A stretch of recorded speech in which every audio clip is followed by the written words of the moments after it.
కలిసిపోవాలి. బాగా వినండి ఈ మాట.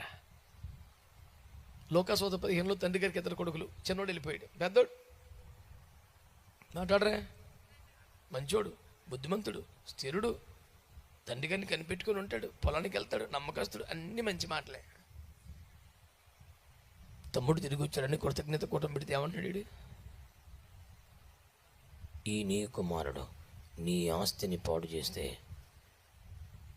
వాడి కోసం ఇంత విందు చేస్తున్నావు. నీ కుమారుడు ఏంట్రా, నీకేమవుతాడాడు, నీ ఆస్తి ఏంట్రా, మరి నీకు సంబంధం లేదా అంటే తండ్రి ఇంటిలోనే ఉంటాడు, ఎల్లప్పుడూ ఉంటాడు, నమ్మకస్తుల్లాగా బయట అందరితో అనిపించుకుంటాడు.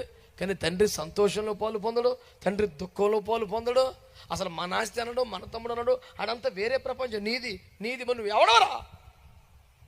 ఇన్ని సంవత్సరాలుగా సంఘంలో ఉన్నావు, సంఘం మనదన్న ఫీలింగ్ రాదు, సేవ మనదన్న ఫీలింగ్ రాదు, సభలో మనమే ఫీలింగ్ కాదు.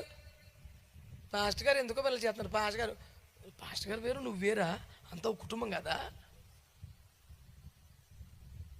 ఆడు వెళ్ళిపోయి ఏడిపోతున్నాడు, ఉండి ఏడిపోతున్నాడు, ఇద్దరితో ఏడిపే తండ్రికి.